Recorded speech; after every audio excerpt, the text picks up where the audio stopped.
In March of 2010, a California Sheriff's Department dispatcher named Monique Patino was to receive one of the most shocking and disturbing calls of her entire career. The call came early on a Tuesday morning. Monique answered the call in the same manner she'd done 1,000 times before, only to hear the terrified, fear-saturated voice of none other than a 7-year-old boy on the other end of the line. 911, what is your emergency? She asked calmly. As a mother, the response shook Monique to her core. There's some guy. He's going to kill my mom and dad. Can you come? The little boy asked, his voice wavering into a terrified wail as the horrific realization hit him.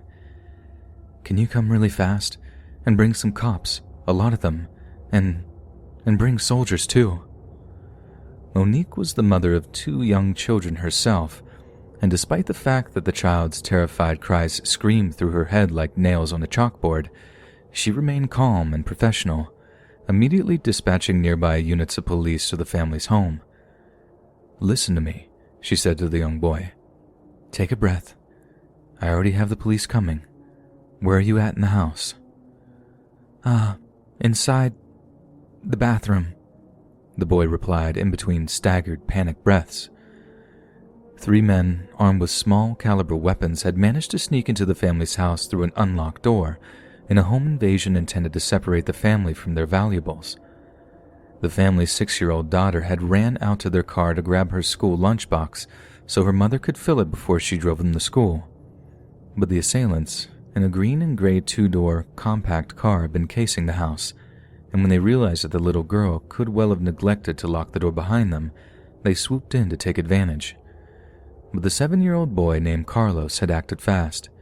He grabbed the family house phone, then his younger sister, and rushed into the upstairs bathroom, locking the door behind him before he called 911 to seek emergency assistance. But as young Carlos was in the process of saving his family from the horrendous, violent ordeal, one of the gunmen overheard him talking to the 911 operator and began to break down the door to the bathroom, slamming his boot into the thin wood over and over again. Just hearing them scream and cry for help, she later said. I just felt their fear through the phone. The sound of the 2 young children's screams as the evil, callous criminal began to smash his way into their apparently protected space is frankly the stuff of nightmares. However, when the home invader finally broke his way inside and saw the phone in the young boy's hand, he realized the situation, that little Carlos had the presence of mind to actually call the police instead of simply cowering in the family bathroom hoping to stay hidden. He panicked, calling out to his fellow criminals that the cops were probably only moments away from arriving on the scene. The trio then scarpered without taking a single valuable item from the family home or harming any of the family they had subjected to such a terrifying experience. However, unfortunately for the family and for law enforcement, the quick reactions of the home invaders meant that they were never found or arrested for the crime and are horrifyingly enough still on the loose today. When a news conference was held to commemorate the young man's brave actions, 7-year-old Carlos told a large congregation of reporters that he had managed to remain calm during the harrowing ordeal because his mother used to make him practice dialing 911 in case of emergencies. At the press event, Carlos, who proudly sported the Los Angeles County Sheriff's Department baseball cap, gave a huge hug to the 911 dispatcher who had handled his call. Monique Patino went on to call the boy her little hero, as she intermittently wiped away tears of joy from her cheeks. She told Carlos that he had been exceptionally brave for doing what he did, telling him she was very, very proud of him for having saved his entire family from what would undoubtedly been a prolonged and highly traumatic experience. I'm still astounded by his mindset, Los Angeles County Sheriff Sergeant Douglas Jensen was later heard to have said. To be able to think about getting his sister, grabbing his phone, locking himself in a bathroom and calling 911, it shows so much. He did a fantastic job, better than most adults, he added, and the whole episode offers a valuable lesson to parents everywhere. Teaching your kid how to dial 911 in case of an emergency is something that is not only prudent, but might well save your life one day. As terrifying as it is to hear the 911 call of this incident, which is freely available on YouTube and on various California news websites, Hearing just how brave that young Carlos is to act in the way that he did is frankly inspirational. But we should also keep in mind that the toll these kinds of calls take on the mental health of the nation's 911 dispatchers cannot be underestimated. So please, take a moment to be grateful for all that they do to keep ourselves and our families safe.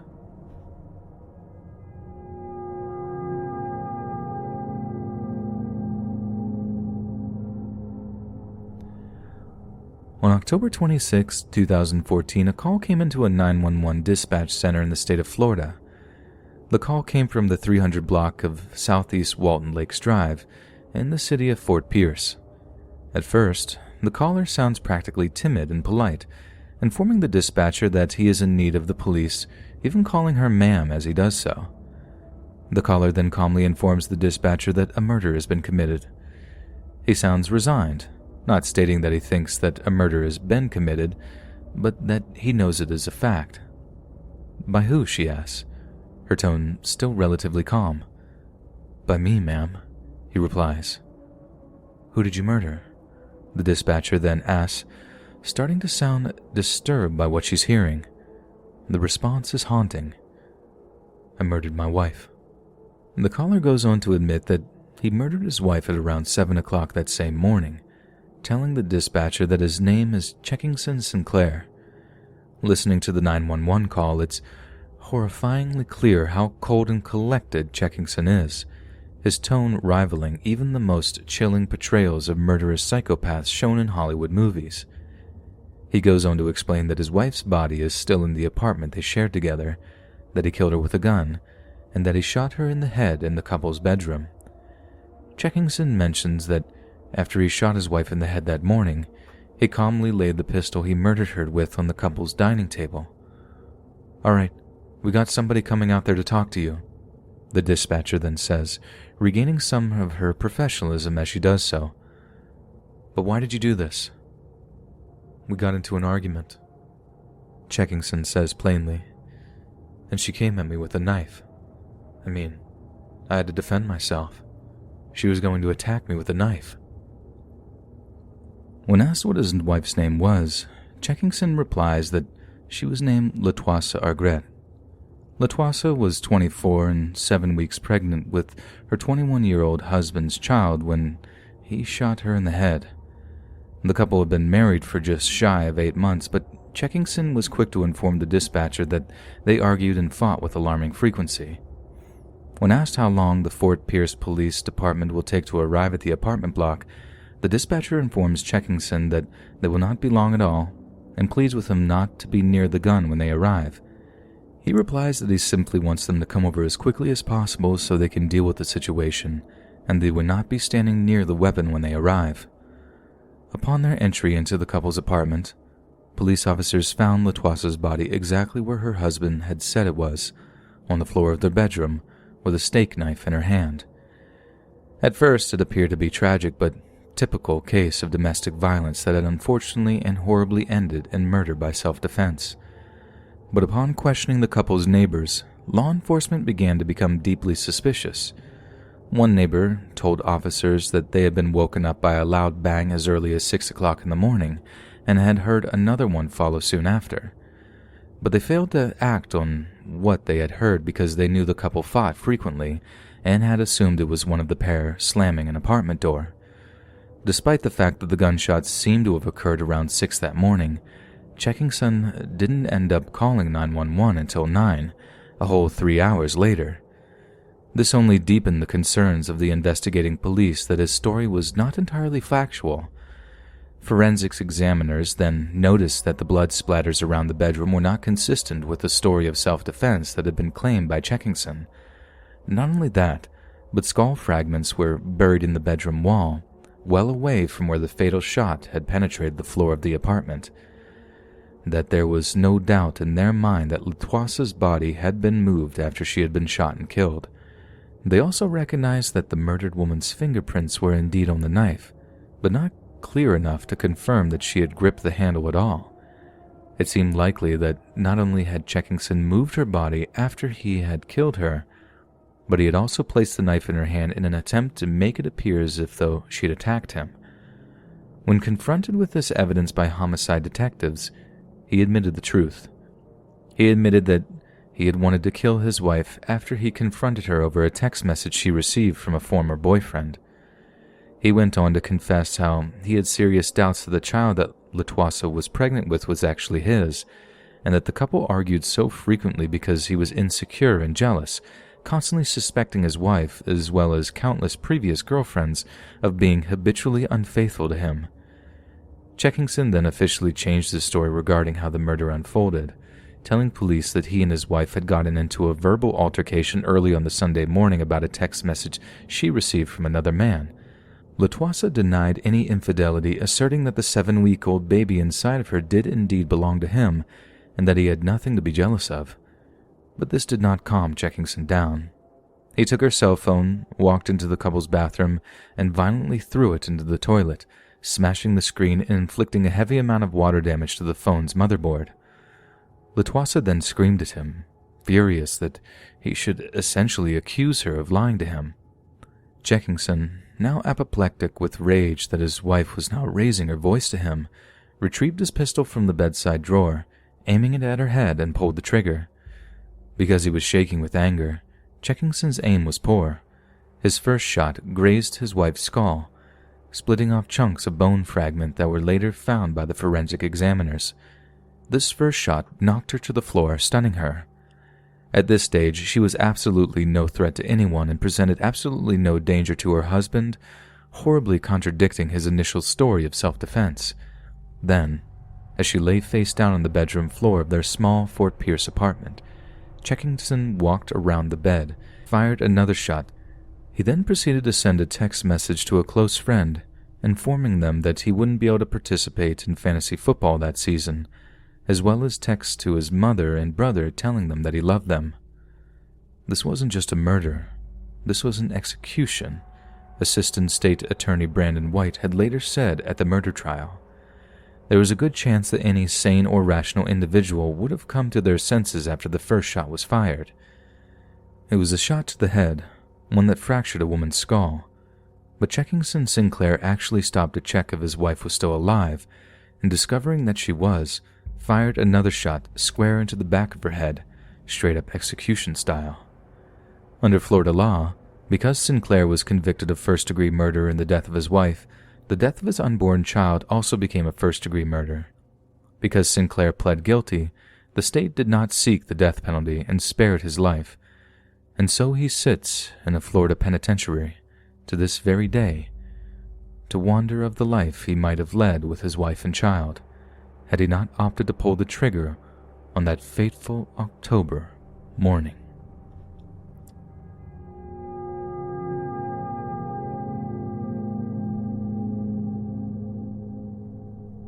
In January of 2008, a 911 dispatch center in Detroit, Michigan received a terrifying call from a cell phone somewhere in the city.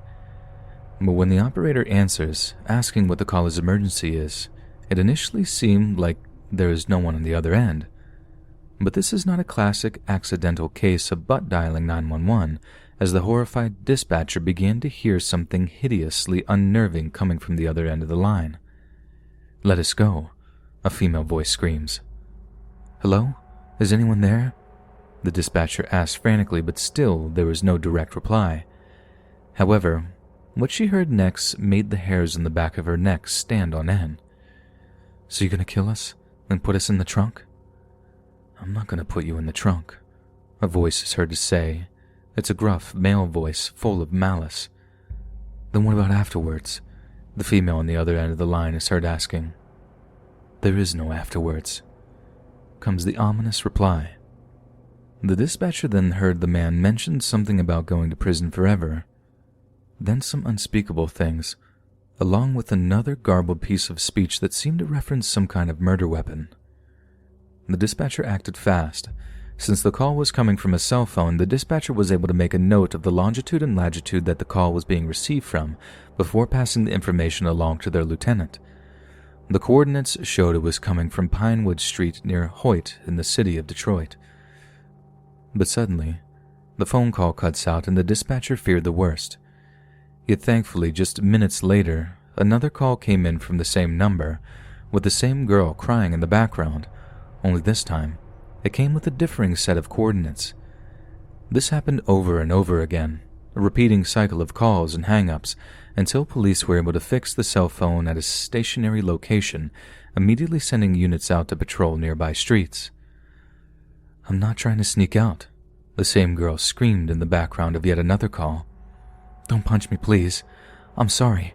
Just please don't hit me again." The dispatcher who received the call worked frantically to relay as many details as was possible to nearby units, listening intently for anything that could end up saving the girl's life. But all he can hear is a girl screaming, over and over again, as if suffering through an ungodly amount of pain. Then suddenly, "Switch off the hazard lights!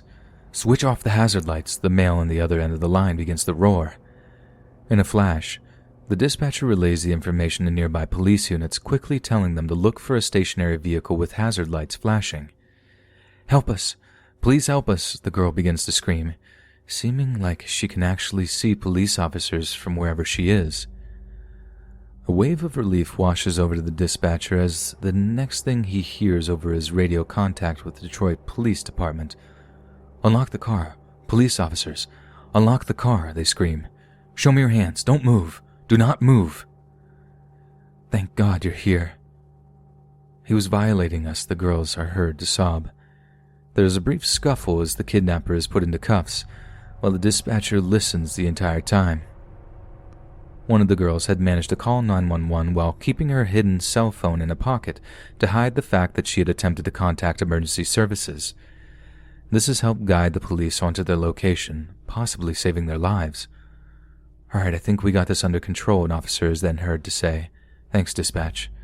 Then both the radios and the cell phone go quiet. East Point and Detroit police took the suspect, a man by the name of Derek Smith, immediately into custody. Smith had apparently only just gotten out of prison just a few months before, after having served a prison sentence for assault. The two women the police found kidnapped in his vehicle were actually sisters who said that they had met Derek Smith that very same evening at a local nightclub, and it was down to the quick thinking of one of them, as well as the actions of the 911 dispatcher that received their call, that their torturous kidnap and assault was cut short, before Smith had time to do any permanent injury. It's an ironic twist that today's seemingly intrusive surveillance technology is not always used for society's detriment, and the same technology that can be used to infringe on human rights can actually be used to preserve human life as well.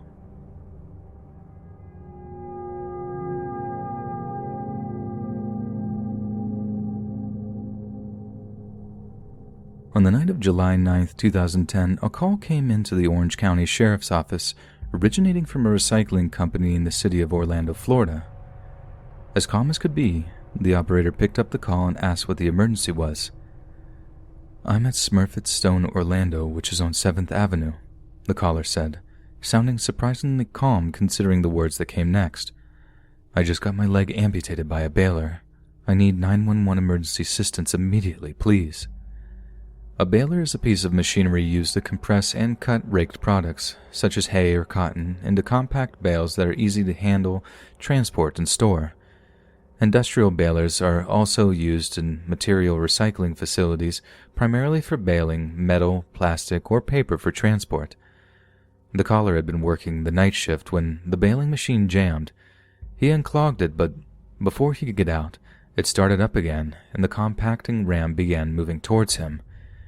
He managed to pull himself out of the way of the moving ram by lifting his body up, but unfortunately his right boot was not up far enough, and the ram caught his boot. "You just had your leg amputated by a bailiff?" the operator asked, a hint of tiresome disbelief creeping into her voice at having misheard the word. "Ma'am, this is not a joke," came the reply. I'm gonna die. I'm gonna bleed to death. I'm afraid. Please help me." Okay. The operator regains her seriousness. "Tell me where you are again." The caller repeats that his location is Smurfit Stone, a recycling company location on the Orange Blossom Trail. "Hold for the paramedics," she says, maintaining an incredible amount of professionalism considering what she's hearing from the young man on the other end of the line. "Ma'am, I'm gonna die if you don't. Please help me, he says. The young man is trying to remain calm, but the gravity of his situation is sinking in, and his voice is beginning to quake with fear. As the local fire department is patched into the call, there follows a few agonizing moments as the young man with the amputated leg is forced to actually spell the name of the company he is employed by. It becomes increasingly clear that the emergency services cannot locate the address, and time is running out. Are you there by yourself, sir? A man from the fire department asks, obviously about to prompt him to seek preliminary medical treatment in the hopes it might stem the bleeding. No, sir, I'm not alone, replies the young man. But no one's hearing me, and I'm really losing blood, sir. I'm gonna die. And what business are you at? Smurfit Stone. Moffat Stone? The fire department dispatcher asks, sounding utterly confused. Smurfit, the young man snaps back.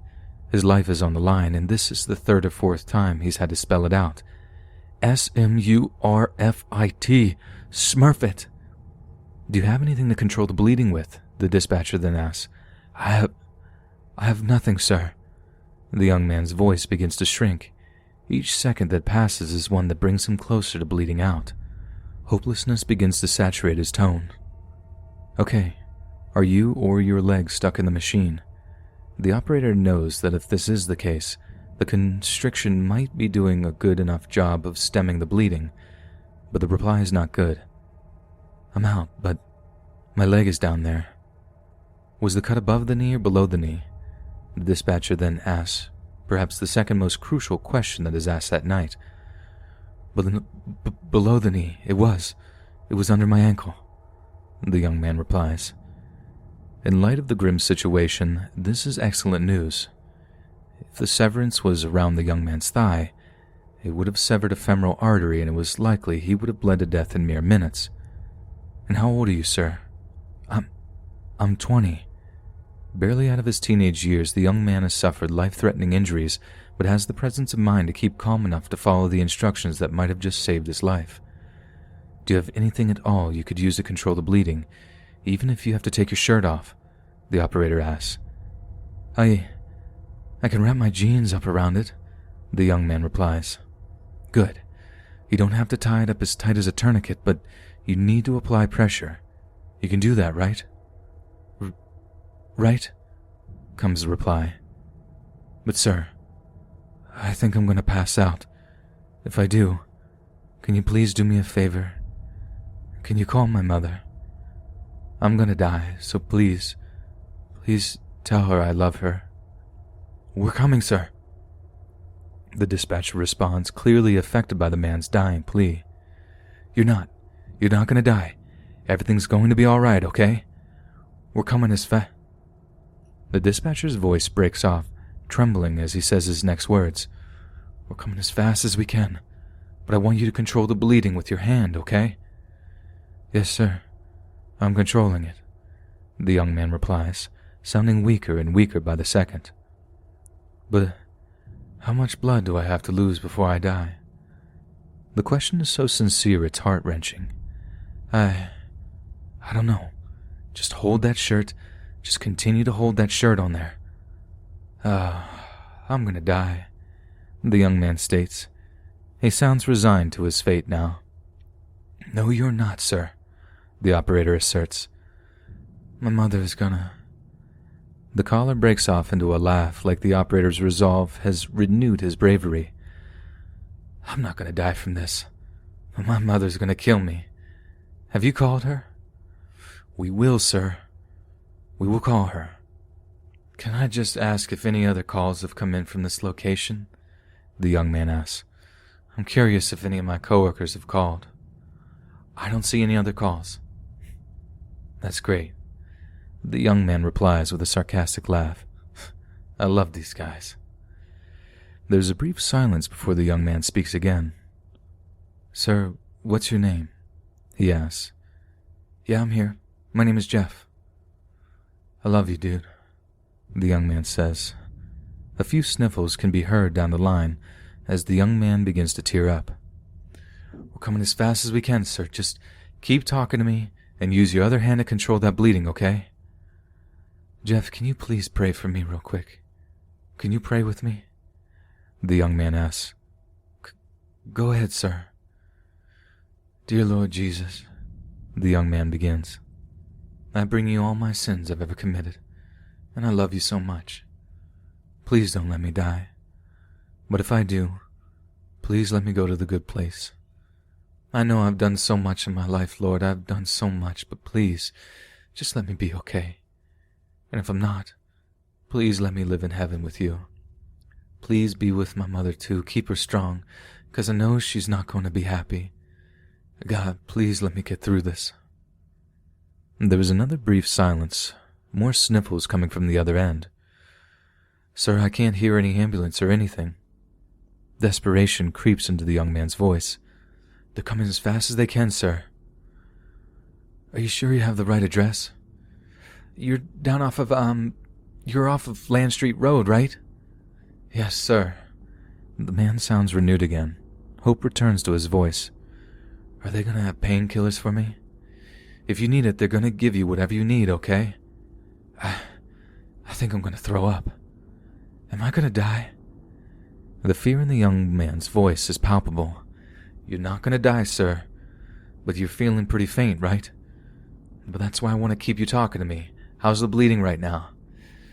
It's pretty much stopped. But I don't know how much longer I can hold my hand there. That's okay. They're just around the corner from now. Just keep your hand on there, even though the bleeding has stopped. Sir, I forgot about my dad, the young man says. My stepdad. He adopted me. Please tell him I love him too. What's your name, sir? Jeff the dispatcher asks, keeping the young man's mind elsewhere. John, the young man replies. John Maynard. Maynard. The next moment, the original sheriff's dispatcher interrupts to inform Jeff that the emergency responders are at the recycling plant, but cannot find the young John Maynard anywhere. John reconfirms his exact position, then says something truly chilling. It's pretty gruesome in here, I'm not going to lie to you. I think I'm going to pass out. No, you're not. You're going to be fine, John. Just keep talking to me. Jeff replies defiantly. His heart and soul are in this now. He's gotten to know this young man in the brief minutes of being on the line with him. The love he has for his mother, for the stepfather who took him in and cared for him as if he were his own. How brave he's been throughout this whole traumatic experience. They're coming for you, John. They're coming. You're my hero, John replies. What was that, sir? I said, you're my hero. John is sounding increasingly faint, as if he really is on the verge of passing out. You're my hero, dude. Suddenly a panicked voice can be heard in the background of John's call. Oh God. The words are garbled, but somehow perfectly understandable. Do you hear somebody, John? I hear somebody in the background, Jeff says. That's my coworker, Richie. He's my best friend. John replies.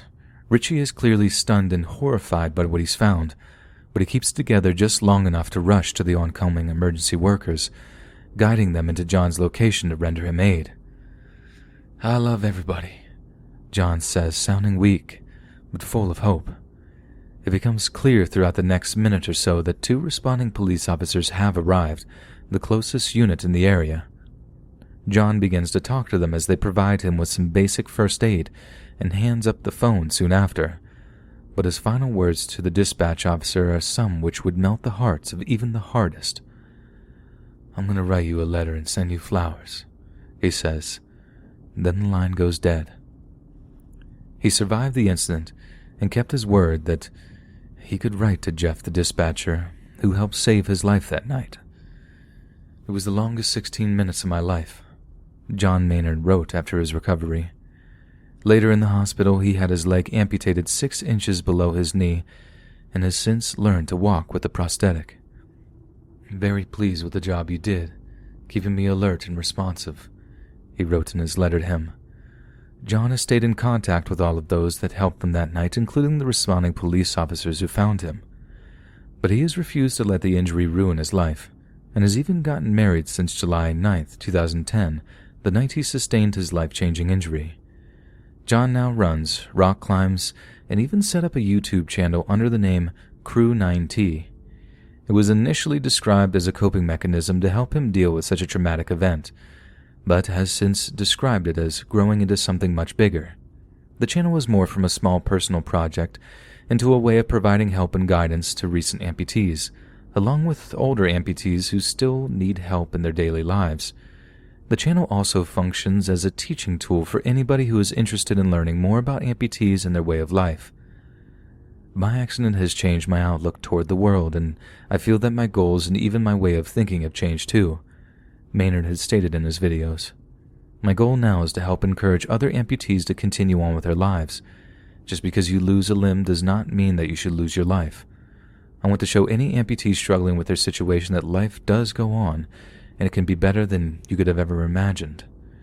So now that you've heard the harrowing story of the night he lost his leg, go visit John's YouTube channel and check out some of his videos. Wish him well, tell him how brave he was, and thank him for showing the fortitude to not only survive that night, but coming out the other side as a stronger person who has had the presence of mind to build a community of survivors who might borrow just a little bit of his wonderful, endearing spirit.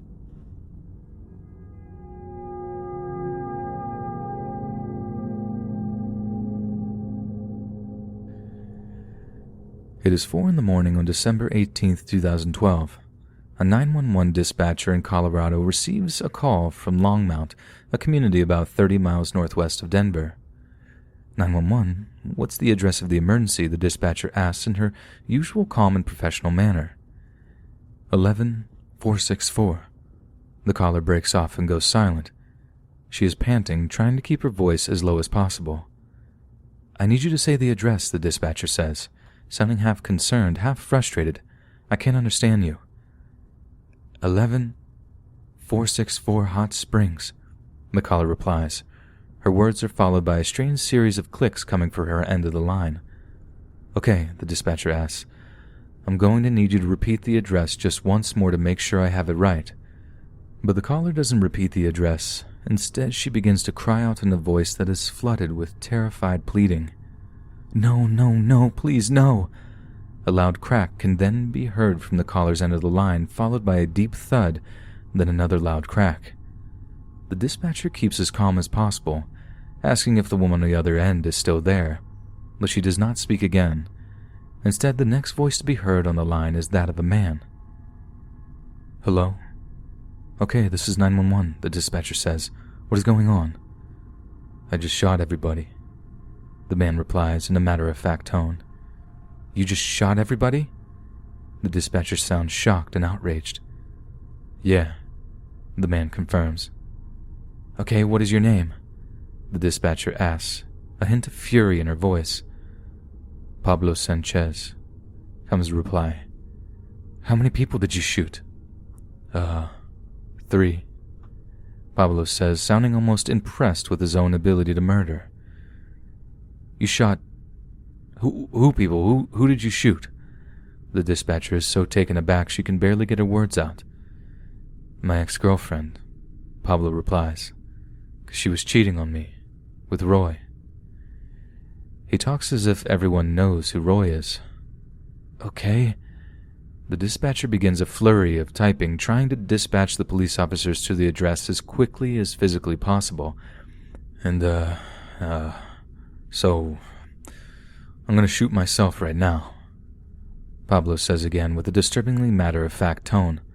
Pablo, I need you to stay on the phone with me, okay? Just wait until we get there, the dispatcher pleads. There was a brief silence, more panic typing. Pablo? The dispatcher asks. Yeah? Just stay with me, okay? Do not shoot yourself. Okay. Pablo replies, sounding as if though he might just be coming back from the brink. Tell me exactly what happened. About 6 months ago, I caught my girlfriend cheating on me, Pablo begins to explain. And I told Roy to stop talking to her, but he wouldn't. He pressed charges on me, kidnapping. I'm out on bond right now. Who else was there?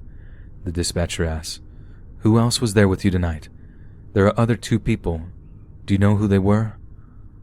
Oh, her sister and her sister's husband, Pablo replies, the realization hitting him as he begins to panic. Are you there by yourself? Asks the dispatcher, typing furiously as Pablo confirms he's there alone. But only now is Pablo alone, and only because of his own violent actions. Okay, what room are you in? She then asks, but he doesn't reply. Pablo. Then the same kind of dull crack that was heard before is heard once more.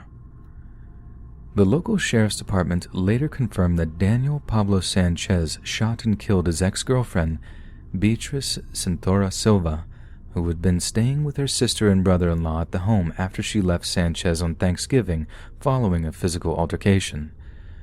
At about 4 a.m., Sanchez shot out the back door of the modular home, located in a neighborhood off of Colorado Highway 119, just east of Longmont. He had been released the day before at around 10 p.m. from the Boulder County Jail, where he was booked on domestic violence-related charges stemming from an incident with Beatriz. She told police he physically assaulted her and kidnapped her after she met with him to discuss repayment of money she had loaned him. Beatriz Cintora Silva had been warned not to remain with her sister and brother-in-law since Sanchez knew where she was and that she turned down an offer of additional police protection. He said she was notified when he was released on bond. 6 hours later, all 4 people were dead.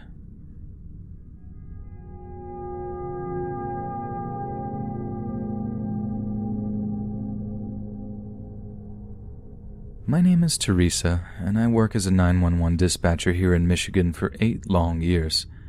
The job has its perks.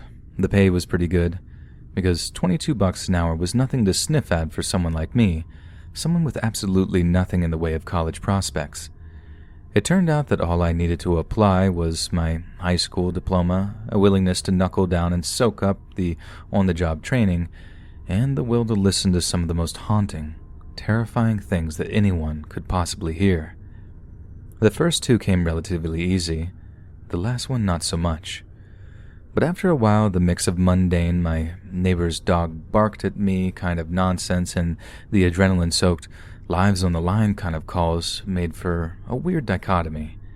I mean, you never really wanted to hear that someone's home was being broken into by a man with a fire axe, intent on murdering them. True story, by the way. Or that someone's kid had been electrocuted by sticking a fork into an electrical socket. Also a true story. But whenever someone called up in a panic and you geared up to save lives only to find out that they had seen some teenager graffiti an alley somewhere, you just wanted to find that person and slap them before making them eat their cell phone. Just over 50% of all the calls were something we could actually act upon. A medical emergency, a fire, some actual violent crime or something. The other 40% were just non-events. People of diminished capacity, or Karens as I suppose you call them these days, who'd never really contemplated just exactly what was their business and what wasn't. But the other 10%, maybe even less than that, were things that would keep me up at night if I didn't self-medicate with my preferred cocktail of double V's, 3 double vodkas, and 2 Valium. I honestly don't want to talk about most of those calls. The ones that made horror movies more like comedies. But there is one I keep in reserve for whenever I get that "what was your worst call ever" question from the mentally deficient or morbidly curious, and this is how it went. So I get a call popping up on my screen one cloudy Saturday afternoon. I answer it with the same old 911, what is your emergency? Line that sometimes I thought would end up getting chiseled into my gravestone. Only I don't hear a thing on the other end of the line. Now, we get way more accidental calls than you might expect. Even before they brought out smartphones, they had those newfangled emergency tap features. We used to get a fair amount of accidental 911 calls just from what is sophistically known as butt dialing. These are irritating at the best of times, not just because they take up much-needed line space, but because sometimes people call 911 when they're in an emergency in which they're unable to speak. So naturally, when we get these kinds of calls, we either have to call back to ensure an emergency isn't in process, or take the time to trace the call before sending out an officer or two to confirm that everything is fine. But anyway, there I am, parroting, "Hello," down the line, before letting out a sigh when I start to suspect that this is yet another butt-dialing event that is going to take up valuable time. Yet just as I'm about to hang up to initiate a call back and a possible trace, I hear this tiny little voice on the other end of the line. I couldn't quite tell if it was a little boy or a little girl, but they were young, really young, no older than about 4 or 5 years old. "Hello?" they asked, in the cutest little voice I'd ever heard in all my time manning that desk. But they were scared, really scared, not quite crying, but that kind of confused fear that you only hear in kids that small. "Hello, sweetie, I'm here," I said, instantly changing my matter-of-fact tone into one that was much more nurturing and friendly. "Is everything okay?" "I need a 911, they replied.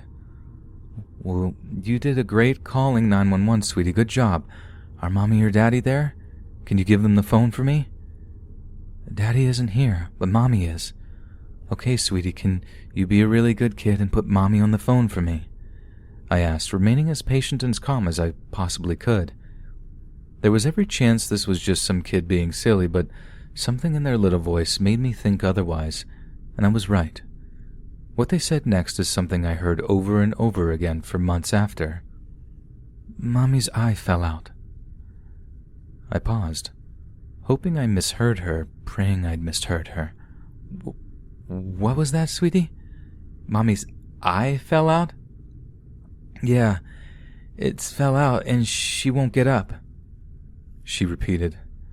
I slowly pieced together a mental image of what she was seeing in my head. When it came together, I felt sick, like physically nauseous. I was pretty sure I was listening to a child being traumatized in real time.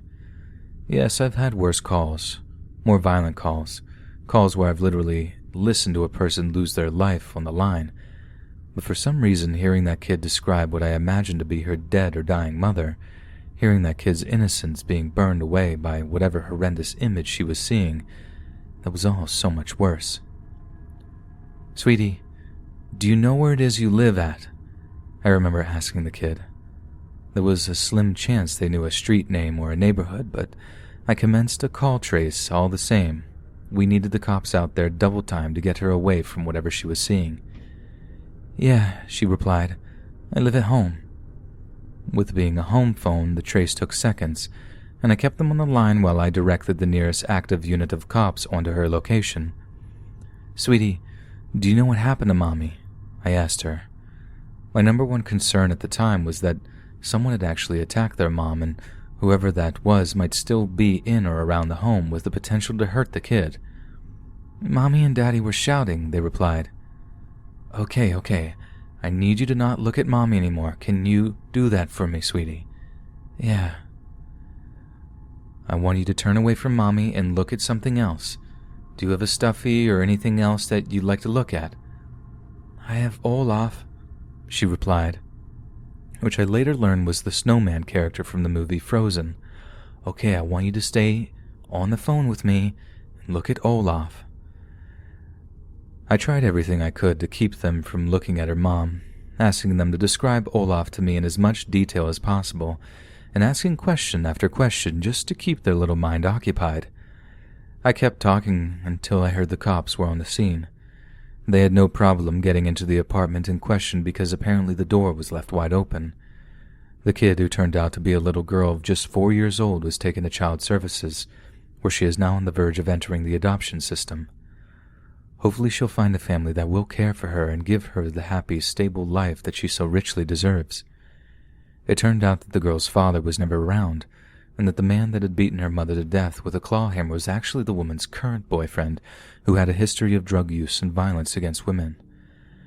After he had attacked and murdered her, apparently over a seemingly minor issue, he tried to flee out of the state in a misguided attempt to evade justice.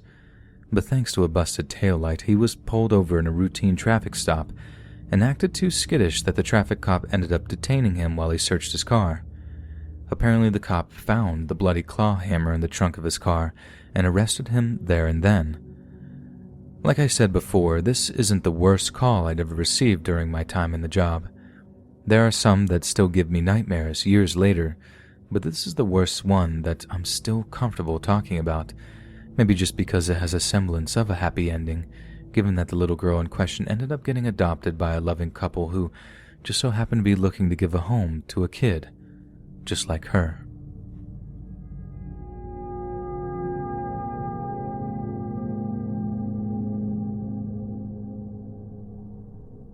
Being a 911 dispatcher can be a very strange and stressful job indeed. A variety of calls come in from all kinds of people from all walks of life, and not all of them are emergencies at all. Sometimes we get some really weird calls, like people calling 911 because a cop has pulled them over, calling because they saw two girls kiss on TV, or people calling up trying to get a sitting president impeached. Sounds unbelievable, right? But trust me when I say that those three examples aren't just pulled out of my butt. They're calls I've personally received while on the job. But perhaps the strangest call I've ever received was in my 14th year of the job when I was working down in Oregon. I used to live up in my home state of Washington, but when my wife had to move down there for her job, I put in a transfer and got moved down to Portland pretty quickly. And this call happened when I was working down there. So I get a call on screen and answer it with the usual Oregon 911. The reply is something I thought I'd never hear in all my years working those desks. "I'd like to order a pizza at 325 Rodeo Drive," the person on the other end of the line says. Not this person's real address, and you'll see why in a minute. I was astounded. Either this person was extremely stupid, extremely drunk, or possibly a dangerous combination of both. Obviously, I'm pretty annoyed, but I try to keep cool, calmly asking the person if they just seriously called 911 to order a pizza. My jaw drops when the person actually confirms that, yes, they are legitimately calling the emergency services to order a pizza, going on to tell me which apartment they want it delivered to. My coworkers obviously overheard what I just said, and a few were looking around at me, some shaking their head and laughing, a few others with stormy looks of outrage etched into their tired faces. "This is the wrong number to call for a pizza," I said, loud enough to send a handful of my colleagues into fits of giggles. Things get pretty tense in the dispatch offices, and honestly, laughter is something we use as a kind of survival tool. Otherwise, I'm not sure many of us would make it through the day, let alone an entire working week. No, you're not understanding. I need pizza," she said. It was only then that I picked up on something in her voice. She definitely wasn't drunk or high, and she sounded incredibly lucid. The hairs on the back of my neck began to stand up as I realized that the thing that I was detecting in her voice that day was not ignorance or selfishness. It was raw fear. And then I understood. You see, we get a lot of domestic violence calls, and some come in some pretty unconventional formats.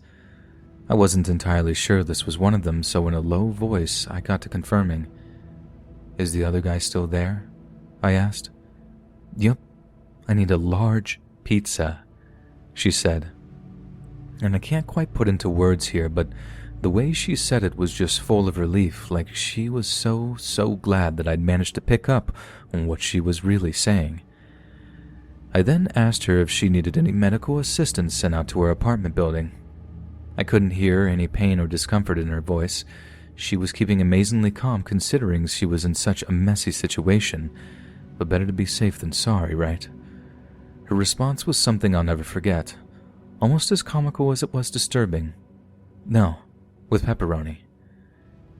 This woman could have been a spy or something in another life, or an actress. Her tone was just flawless.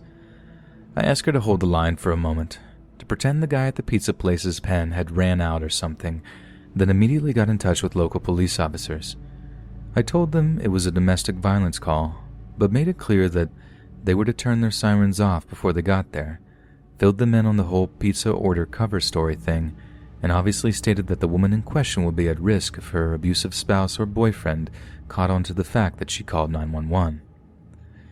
A lot of people seem to think being a dispatcher is just being a headset-wearing desk jockey with a mouse and keyboard, but it's so much more than that. A lot of intuition is involved, as well as the ability to actually listen to someone, not just what they're saying, but exactly how they're saying it. I don't mean to talk out of turn here, but some other dispatchers I know would just not have picked up on what was going on with that call. Not because I'm so smart, but because they've straight up told me that they wouldn't have. That could have been anyone else in my office, and that woman could be up the creek with no paddle, so to speak. I asked around a bunch too, that not a single other dispatcher had ever had a call like that, where the whole pizza delivery thing was used as a cover for domestic violence. But without a doubt, using that kind of code to alert the authorities was 100% the right thing for her to do. And if you're reading this, and you're wondering, or if you're ever in a similar kind of situation, a kidnapping, a domestic violence situation, anything like that, just know that as long as you convey the seriousness of the situation, there's every chance that we will realize what the issue is. We know the general public isn't stupid, crazy, maybe, but not stupid. Even if it takes getting hung up at first and calling back, use the tone of your voice, and someone will eventually get your gist and be able to send help. As a result of the woman's call, a man by the name of Simon Lopez was arrested and taken to Lucas County Jail on domestic violence charges, as well as a few outstanding warrants. It turned out not to be the actual victim of domestic battery that made the call. It was the woman's daughter. So it was little wonder she was able to keep so calm. But man, what a blessing to her mother that the young woman was, and I sincerely hope my kid grows up to be that smart. Apparently she used the kind of code she did in the hopes that the guy hitting her mom wouldn't run away before the cops actually got there to arrest him, and by God did it work. I should also add that it's possible to text 911 to summon police or medical assistance, just in case you can't actually talk during an emergency. Hey friends, thanks for listening. Click that notification bell to be alerted of all future narrations. If you got a story, be sure to submit them to my subreddit, r/Let'sReadOfficial, and give and receive feedback from the community, and maybe even hear your story featured on the next video. And join my Discord to interact with me and other listeners directly. And if you want to support me even more, grab early access to all future narrations for just $1 a month on Patreon, and maybe even pick up some Let's Read merch on Spreadshirt. And check out the Let's Read podcast, where you can hear all these stories in long compilation form and save huge on data, located anywhere you listen to podcasts. Links in the bio. Thanks so much, friends. And remember, always sop it up with a biscuit.